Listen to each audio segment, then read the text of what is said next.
Boa noite, Abraham. Boa noite, faroleiros aí. Hoje vai entrar o Sem Filtro de número 300, hein? 300? 300º programa aí, Abraão. Que beleza, hein? Maravilha, Eric. Que bacana. Eric, a gente já passou algumas experiências no Weintraub Sem Filtro, inclusive falando do Bananex com o Paulinho Gogó. A gente teve um momento Bananex com o Paulinho Gogó quando a gente fez um tour em Washington, não foi, não? À Teve. noite. Na limousine do Abe. Foi. Quem não acompanhou, coloca aí, hein? Abraham Weintraub reencontra Eduardo Bolsonaro, uma coisa assim. Hein? O Eric olhou para o meu carrinho e falou assim: que coisinha ridícula o carro do Abraão.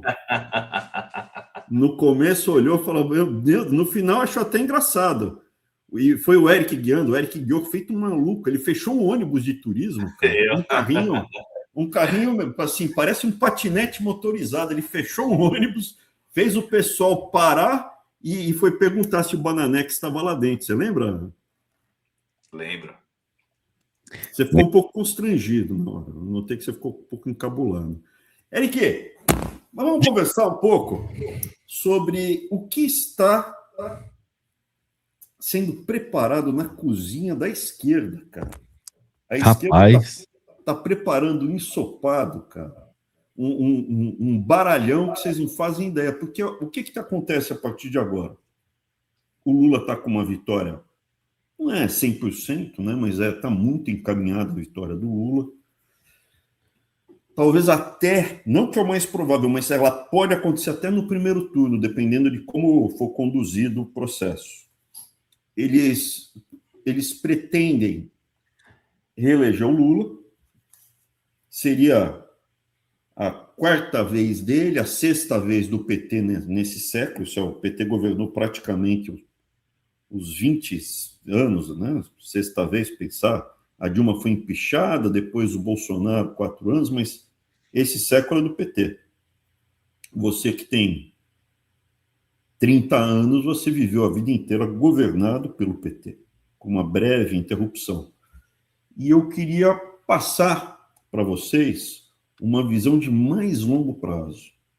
O PT não governa o Brasil, a esquerda não governa o Brasil desde 2002, quando o Lula chega ao poder. O Fernando Henrique já é uma aterrissagem da esquerda no poder.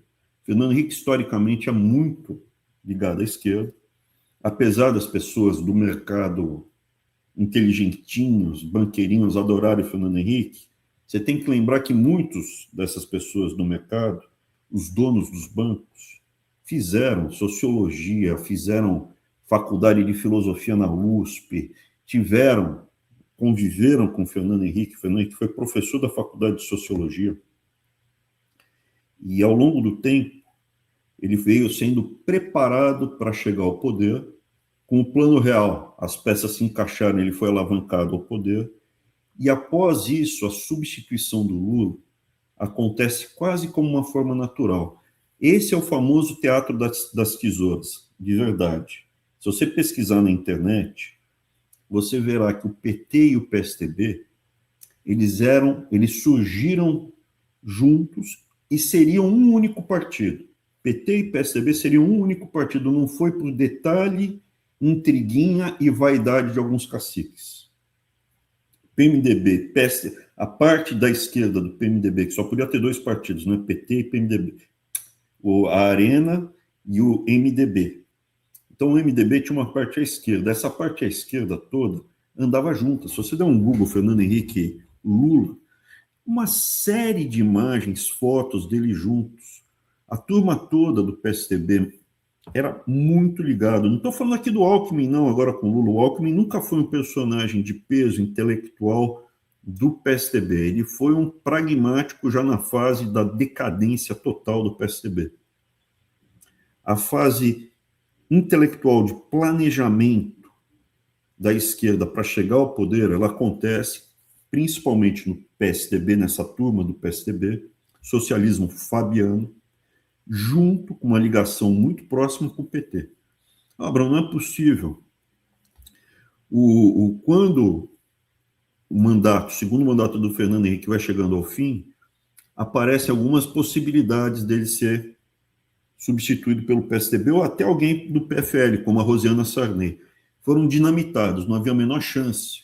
José Serra foi presidente da UNE, hein?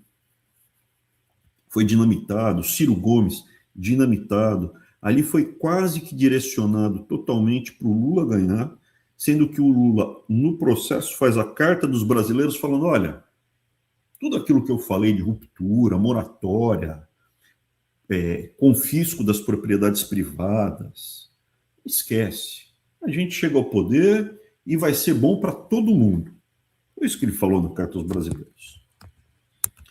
Essa condução, essa migração do PSDB para o PT de forma suave, começa a ser desenhada agora para a próxima etapa. Por quê?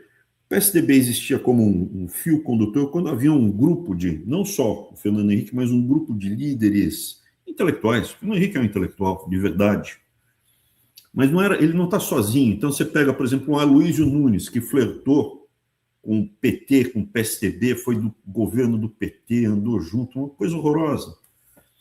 Ele é um intelectual, Aloysio Nunes. Você tem o Recupero, né?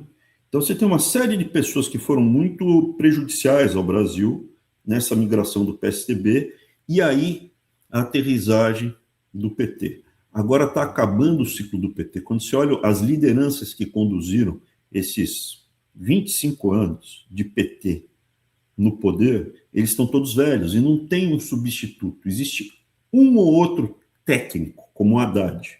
O Haddad poderia substituir o Lula? Poderia, mas ele é apenas um técnico. Ele não chega a ser uma liderança política. Ele não é uma pessoa que empolga, que consegue conduzir o processo. E isso não adianta discutir, não adianta o PT ficar nervoso. Porque de vez em quando aparece um petistazinho, sindicalista aqui, e fica magoadinho. Eles ficam magoadinhos de escutar a verdade. O PT, ele foi um instrumento dessas famílias intelectuais de formação de esquerda no processo de dominação total da República de Deodoro. Eles conseguiram fazer esses oligarcas de longa data do Brasil. Quem, Abraão? Quem? Tem um monte. Os donos do Banco Itaú, os donos do Banco Bradesco, os donos... O Bradesco não são intelectuais, eles são oportunistas.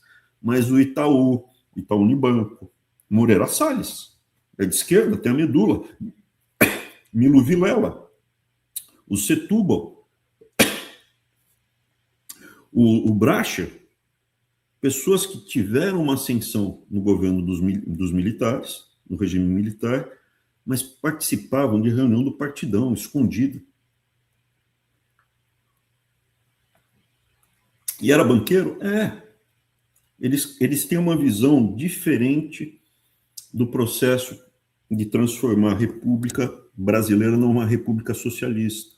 Eles são os donos da República, os donos dos segmentos, o dono dos bancos, um oligopólio aqui, da carne, do papel e celulose, metal metalúrgico, universidades, segmentaram e judiciário.